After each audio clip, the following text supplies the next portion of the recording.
All right, we're gonna go ahead and get started. I'd like to start off with thanking you all for coming. We're really excited to have you. My name is Faith, and I'm a peer financial wellness counselor with the Financial Wellness Center, and I have my partner Hannah here. Hello, my name's Hannah Taylor, and I'm also a peer financial coach at the Financial Wellness Center. And I'm super excited to be here today with Faith to talk about student loan repayment. We're going to start off with just talking about the Financial Wellness Program, and then we'll hop into the main part. Our mission with the Financial Wellness Center is to financially empower students with the knowledge needed to make sound financial decisions during and after college. We focus on the big five critical areas of holistic wellness. We focus on earning, spending, borrowing, protecting, and saving and investing, and cover categories such as budgeting, managing the inflow and outflow of your money, student loans, understanding credit and credit cards, identity theft and fraud, and saving strategies and investing. We reach students on campus through on-demand financial education workshops like you are in currently. We also offer one-on-one peer financial coaching, and we also partner across campus with sororities and fraternities, athletics, and student organizations on campus as well. And now we're going to hop into the loan repayment steps to becoming debt free. And we also have Ashley Coleman here to answer any questions you may have during the presentation. And we're going to go ahead and hop into it. So the objectives of our presentation is to define basic loan types and terminology, steps to preparing for loan repayment, distinguish the various repayment plan options, COVID-19 impact, understanding forgiveness and canceling programs, and tips and resources for loan repayment. And now we're going to hop into the student loan basics, and I'm going to hand it over to Hannah. Awesome. Thanks, Faith. Well, first to mention, this is also going to be recorded. So if there's anything that you want to go back on, we can always go back on it. But after the fact, if you want to go back or you know anyone else who might want to watch this and learn more, it will be uploaded to our YouTube channel. And so you can rewatch it or share it from there. So first, before we go into student loans, I think the most important thing is to understand the life cycle of a loan. So the first step is that you're going to accept a loan on DuckWeb, and the loan pays towards your UO bill directly through there. There's going to be in-school deferment. After that, there's going to be a grace period, unless later on, as we talk about, unless you drop below a certain number of credits. Then you're going to enter repayment, and depending on your different repayment plan will determine the length and what that looks like for you. And lastly, then your loans will be paid in full, which is obviously the end goal for everyone. And so there's 4 types of federal loans, 3 of which are most likely going to be more applicable right now, but Perkins is still definitely an option. So there's the direct subsidized loan, which no interest while you're in school happens, and then interest starts upon repayment. There's direct unsubsidized, which interest happens in school, and interest starts at the time of loan disbursement for the life of the loan. So from the second that that's accepted and paid on DuckWeb, interest is going to be accruing. And then there's Grad Plus and Parent Plus loans, which there's also interest while in school. And again, it starts at the time of the loan disbursement through DuckWeb for the life of the loan. And a Parent Plus loan is basically that it's going to be paid back by the parent instead of the student. And then lastly, Perkins, it's no longer offered, but there's a possibility that someone watching this, it may be applicable to them. So Perkins, there's no interest while in school, and interest also starts upon repayment. So very similar to the direct subsidized loan. And so as touched on previously, there's a grace period. And so a grace period is when you're not required to make payments. So it begins when you graduate or drop below half-time enrollment. And so half-time enrollment at University of Oregon is considered 6 credits or less for undergrad and 5 credits or less for graduate school. So the direct subsidized loan, there's a 6-month grace period, same with the unsubsidized loan. The Grad Plus and Parent Plus loan, you're also 6-month grace period. Or for the Grad Plus, there's a 6-month grace period. For the Parent Plus, there's up to a 6-month grace period. And you must have asked on application or with loan servicer to find out what that looks like for you. Again, the Perkins loan is no longer offered, but those that may have it, there's a 9-month grace period. And it's also important to note that depending on the loan, interest may accrue during the grace period. And so that's also important to note. And if that interest is not paid off before repayment starts, it will be capitalized and added to your principal loan amount, which Faith will talk about later, which is going to be the interest capitalization. And so, one thing to take note with the grace period for people in graduate school, you can only use your grace period once. And so, if you're taking, for example, the most common is a 6-month grace period. So, if you're taking more than 6 months off after undergrad, you'll use your grace period, which means that if you go back and you take out more loans for grad school, your undergrad loan repayment will start right away and not at the end of those loans of grad school. So any new graduate loans will enter a 6-month grace period upon graduation from grad school, but those will be taken into account separately from your undergrad loans. And then this is actually what I was talking about earlier. So the interest capitalization at the end of your grace period, any unpaid interest is added to your principal balance. And so this is important to know because subsidized and unsubsidized, they're not the same where they're both going to be charged interest and they're both.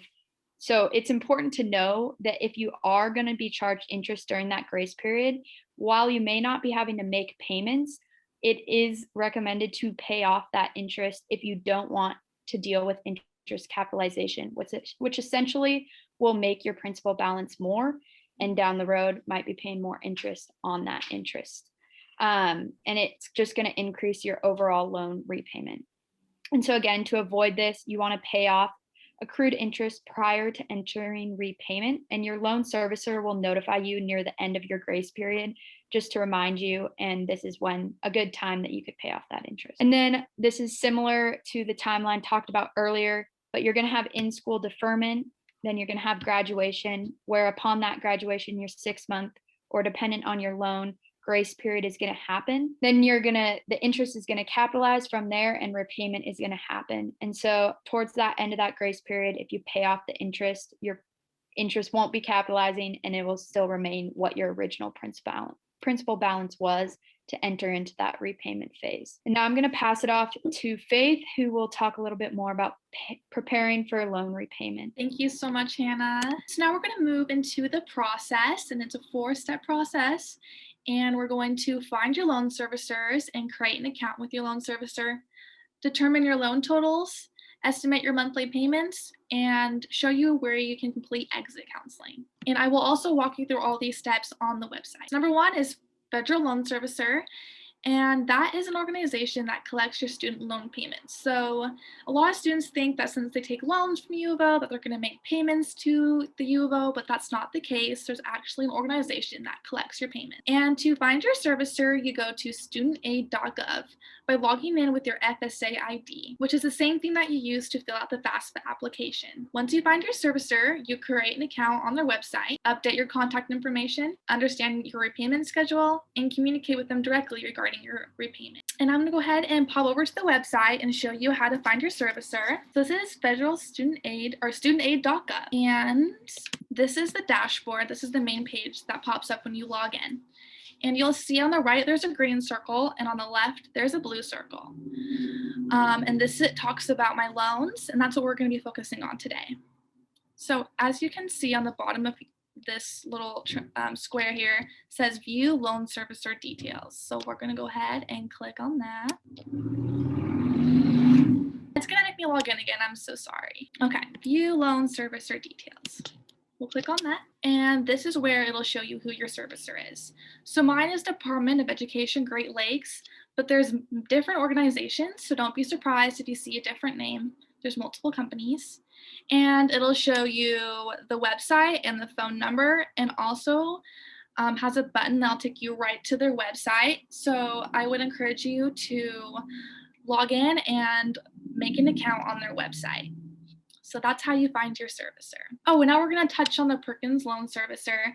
So the U of O is not the servicer, and you have to make payments to ECSI. And you should have received communication about your loan. And there's 2 different contacts you can reach out to if you have any questions.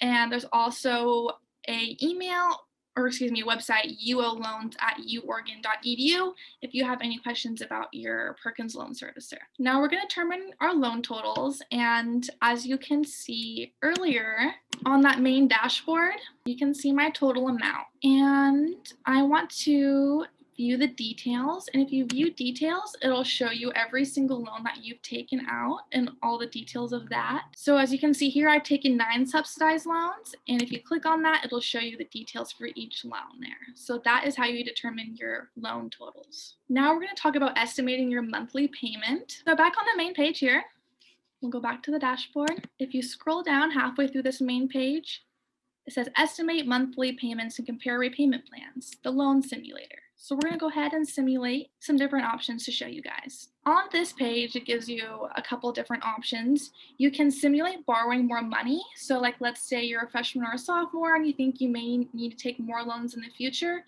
This is a good tool to use to simulate that. If you're struggling with making your loan payments, this is a good tool to use to simulate different repayment plans. And this is where we're going to look at loan repayment options. So we're going to click on this and it'll ask you a few questions. So again, every person's situation is unique to themselves. So feel free to click the option that works best for you. I'm going to say, since I'm not graduated yet, that I have a job soon and that I live in Oregon. We'll skip the salary for now. I'm going to confirm my loan amounts. And right here, it's asking me about the Public Service Loan Forgiveness Program, but I'll touch on that in a little bit. And there's a couple more options here. Again, pick the one that most speaks to you. I'm going to choose pay off as soon as possible. And now it should give me a couple different options. So it gave me the standard repayment plan as the best option for me, but I can also compare with other plans. So I'm going to view and compare. And this is a way that you can compare different repayment plans and see which one works the best for you. So again, I would just encourage you to simulate different options and see which one speaks to you. Lastly is completing exit loan counseling. And for federal direct loans, subsidized, unsubsidized Grad Plus loans, that's required within 30 days of graduating, leaving school, or dropping below half time. If you have the federal Perkins loan, it's required about 4 months after graduating or leaving school, dropping below half time. If you don't do that, your transcripts will be held. So make sure you do that if you want to have access to your transcript. And I'll show you how to find that on the website as well. Under Managing Loans, to the left, you'll see a link that says Complete Exit Counseling. That's where you'll click and that's where you'll fill out the information. So now I'm going to pass it back over to Hannah to talk about repayment plan options. Awesome. Thanks for showing us all of that, Faith. So now I'm going to dive into a little bit. Probably the most important part is what repayment plan is best for you. So let's get started. So the first type, there's 2 income driven repayment plans. So one is pay as you earn and others revise pay as you earn. The pay as you earn is probably more applicable since it's after 10-107. Payments are based on income and family size, and your payment is going to be 10% of your discretionary income. And it's important to note that if you're married filing jointly, your spouse's eligible student loan debt and adjusted gross income are also considered. And the revised pay as you earn loan is the exact same, just different date and time. And then 2 more income driven repayment plans. There's the income based repayment plan, the IBR, and payments again are based on income, family size, and student loan debt. And so this time it's 15% of discretionary income, but again, more applicable, 10% for new borrowers after 7/1/2014. And lastly, married filing jointly, spouses again are eligible. Their eligible student loan debt and adjusted gross income are also considered. So it's just something that's important to know when considering maybe changing or going this route for this plan. And then the income contingent repayment plan, the ICR, has the highest amount of your discretionary income. Again, it's based on income, family size, and student loan debt. And the same applies if you're married filing jointly, except this time it's going to be 20% of discretionary income. Important considerations is that with income driven repayment plans, it offers taxable loan forgiveness after 20 or 25 years. They require that you certify your income annually, and you may consider income and student loan debt of your spouse, as I had mentioned earlier, as that might determine what the repayment or the amount looks like per month. And then with general loan repayment, you want to sign up for auto debit and receive 0.25% interest rate reduction, which might seem small, but it's important that every little bit over a long period of time definitely adds up. And you can switch plans at any time, but we really want to emphasize you want to be aware of terms, conditions, and hidden outcomes. For example, interest capitalization that might happen if you switch plans. It might seem really like enticing and a great opportunity, but there might be fine print where you might not notice right away, but actually switching could increase your principal balance, or there might be other caveats. So it's important that before switching, you want to talk to your loan servicer and find out what's best and what potential fine print there might be in a new plan. And then lastly, just keep documentation of everything. And this is important as you go through this process in case any hiccups or questions come. When you have documentation, it's easy to fall back on. And then loan consolidation is the process in which you combine all of your federal student loans into one loan with one monthly payment. And the interest rate is weighted average of the loans you're consolidating. And so potentially that might go down or help you a little bit. And it's free to consolidate your federal educational loans. Possible benefits that come with loan consolidation are single monthly payment instead of multiple payments, a fixed interest rate, expanded repayment options, and lower monthly payments. It is important to note that now, like Faith had showed us, a lot of the ways that loan distribution is going is coming through one servicer. So in this case, it's not necessarily recommended if you're already in one, but previously you might have 5 different loan servicers, and just for consistency and ease, it might have been easier to consolidate your loan. I'm going to pass it over to Faith, who's going to talk about CARES Act information and how that has impacted us through this time of COVID-19. Thank you so much, Hannah. So the CARES Act is where they are temporarily setting the interest rate to 0, and that is currently still true, and that's going to be ending September 30th, 2021. Any manual payments during this time will be applied to interest first and then the principal, and all auto debt is stopped. So if you want any more information, please go to studentaid.gov. Announcements, events, coronavirus, up-to-date information. Now we're going to switch gears and talk about forgiveness and loan cancellation programs. Let's talk about that. There's 3 different forgiveness programs, and they either cancel all or a portion of your remaining principal and interest.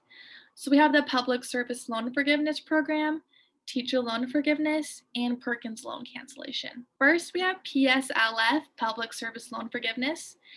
And to receive this, you have to meet 4 criteria. First, you have to be employed full-time in a public service job, enrolled in an income-driven repayment plan, have qualifying direct loans, Perkins loans do not count, and you have to make 120 on-time monthly payments. Remaining student loan balance will be forgiven and is tax exempt. And I will show you how to find more information about this program if you're interested on the website. So under Manage Loans, you'll see that Public Service Loan Forgiveness is right at the top. Okay, and so this page has a bunch of information about PSLF. It has a help tool, it has an FAQ, it also has a link to the application itself, along with a bunch of supporting information. So if you're interested, I encourage you to check out this page. And this is just a little photograph to show you the steps. Log in with your FSA ID, use the questions to help you figure out if you're on track. You can also see if your employer qualifies you for PSLF, and so on. Next, we have teacher loan forgiveness, and there's 3 criteria. Teach full-time for 5 complete consecutive academic years in a low-income elementary, secondary school, or educational service agency. You have to have direct, subsidized, and unsubsidized loans only, no Plus or Perkins loans. And if you're an elementary, secondary teacher, you can be forgiven up to $5,000.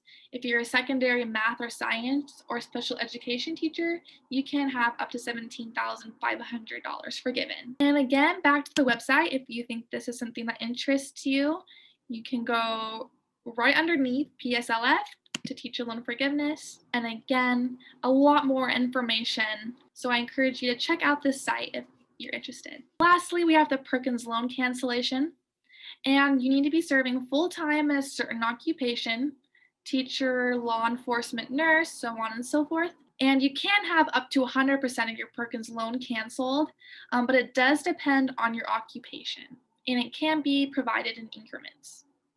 you have any questions about Perkins loan cancellation, go ahead and contact the UO Business Affairs office, and their phone number and website information is listed below. And I'm going to go ahead and pass it back to Hannah for some tips and resources. Awesome. Thanks, Faith. Um, One thing that's really important to consider is potential tax benefits that you might have with repaying student loans. So if you pay more than $600 in student loan interest in a calendar year, your loan servicer will issue you a Form 1098E. And if your adjusted gross income is 85,000 or 170,000 if you're filing joint return or below, you can deduct up to 2,500 and pay less in taxes. So, if your loan servicer does issue this form and you are paying taxes, it's super important to include it, as you might be able to deduct and pay less in taxes, which over time can definitely add up. And then this is also another really important thing and just highlights the theme of communication. So if you're having trouble making any payments, the first thing that you want to do is contact your loan servicer. And as Faith showed us through the walkthrough on the website, she showed us where you can locate that and their email and phone number.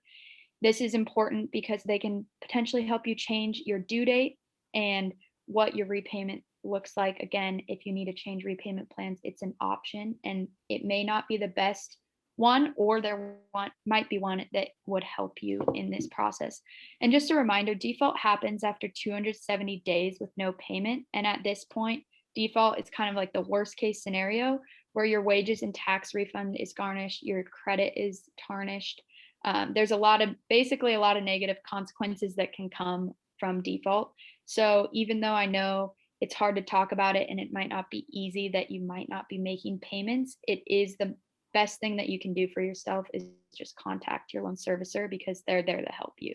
And then, especially in our day and age, it's important to acknowledge the amount of student loan scams that are happening. And so, just a reminder to be cautious of phone calls, emails, letters, and texts offering relief from federal student loans. The Department of Education never charges application or maintenance fees. So if you come across one that does, that should be a little bit of a red flag. And then if you're hesitant about anything you receive, it's probably important to listen to your gut and you want to contact your loan servicer immediately. I know I can speak from experience. I get probably 1 to 2 calls a week offering relief from federal student loans. So I know that it's happening and it's just important to be aware of it. And thank you so much, Hannah. I'll go ahead and close this out today. So, if you want to meet with a peer financial advisor, you can schedule one on our website and you can talk one on one about earning, spending, borrowing, saving, investing, and so much more. We are here to help you through anything you need help with. So, please utilize us as a resource. We have appointments going through the rest of spring term, so it's not too late to schedule an appointment. And stay connected. Stay connected with us. We have multiple social medias. You can follow us on Twitter and Instagram at UO Wellness, or subscribe to our YouTube and Facebook page at UO Financial Wellness. And again, our website is financialwellness.uoregon.edu. And that's everything today. So thank you so much for coming. We will stick around for a few minutes if you have any questions. But thank you so much for coming. We really appreciate it. If you have any questions, you can feel free to unmute yourself or you can put it in the chat.